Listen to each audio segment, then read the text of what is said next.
Hello and welcome of Mind and Machine podcast. This show is all about the philosopher concept. And I'm your host, Yuri. In today's episode, we will discuss the famous ghost in the machine. And our guest today is Dave and Ariel from CBSU's Sikat. You're going to share with us the mind and machine.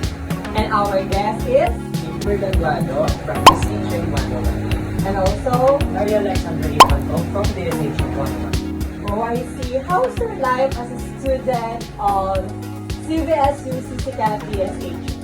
It's been good. It's been good. Oh, I see. I thought your school have a good background in terms of education and based on my research also. So, let's proceed for our main topic, which is the mind and the machine. This is our question. Whose philosophy interests you most?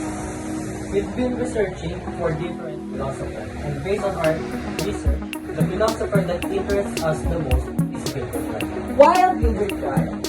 Because he invented the free will wherein it involves the moral responsibility, and he also invented the mind-body pattern, wherein we study the connection between a person's thoughts, attitudes, and behaviors and their physical.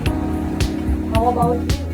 For me, also this concept of the category mistakes and the famous ghost in the machine metaphor encourage critical thinking about how we understand mental process, making this work essential for those exploring philosophy of mind, language, and the relationship between thought and action.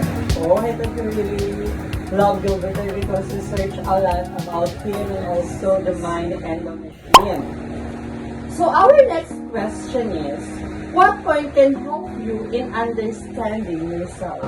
For me, as a college student, Gilbert Ryle's ideas can help us understand yourself by applying this emphasis on behavior and action to your academic and personal life, instead of getting caught up in over-analyzing your thoughts or emotion.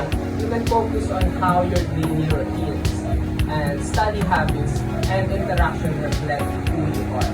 How about you? This approach encourages self-awareness based on observable actions, helping you make more deliberate choices in how you approach challenges and relationship knowledge, which is a time-significant personal development.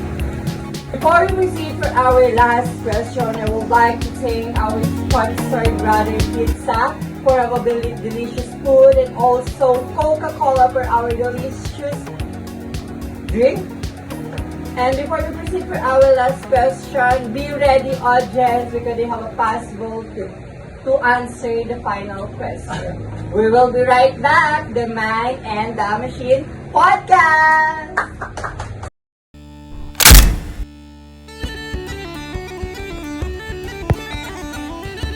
Facts about Gilbert Ryle. Did you know that Gilbert Ryle was born in Winton, Sussex, England on 19 August 1900s and died on October 6, 1976, and one of 10 children who came from a prosperous family and enjoy a liberal and stimulating childhood and adolescence.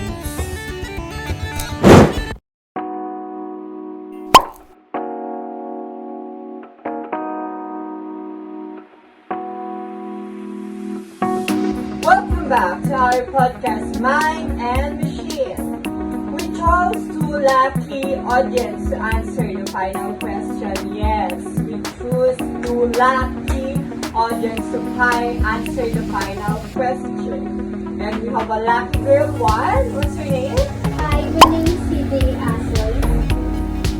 And based on your understanding of the answer of our two guests from CBS and Sikat, what did you learn and discover about yourself through the philosopher of Gilbert Ryle? So, today, we will writing notes about this topic based on my understanding. I learned first to myself myself, assumptions and beliefs, leading to a deeper understanding of myself and the world. It teaches me to think critically in different perspectives. Philosophy helps me to realize that knowledge alone is insufficient and that increasing one's knowledge requires exploration and expansion. Oh, you're a very good audience because you have a notes. Oh my god. What's your department in school? You have a same school? Yes. Oh, you're from oh my god. All the students of civis are really wise. And I think all of you are giving some good mind. Oh my god. They have a oh. So we have a lucky one man who chose it. And we have a same question for you.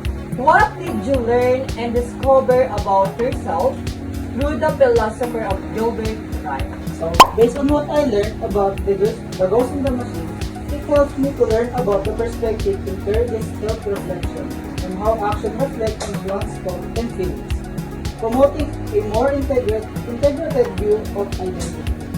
Okay, so we have a good audience here because they already notes to base on the answer of our two guests. And now we are back to our guests to ask the final question. First is Deeper than that. David Eduardo, this is the question. What did you learn and discover about yourself through the philosopher of Gilbert Ryle?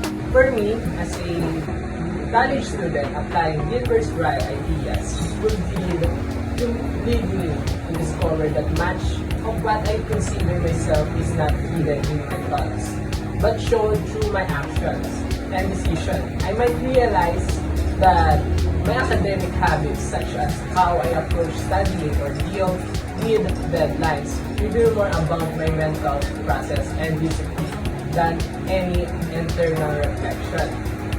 Gilbert Ryle will influence me to stop separating my thoughts from actions, helping me see that understanding myself comes from observing my own behavior in social interaction, work ethic, and how I handle stress or responsibility. Oh my god, Gilbert Ryle, you have really helped me as a college student. I thought you have a good background about Gilbert Ryle. Did you study well? And so let's ask Ariel for the next question. Is what did you learn and discover about yourself through the philosopher of Gilbert Ryle? I learned through him that each of us has a freedom to do whatever we want, but we need to take the accountability or consequences in our actions. And as a host, what did you learn and discover about yourself through the philosopher of Gilbert? Oh my god.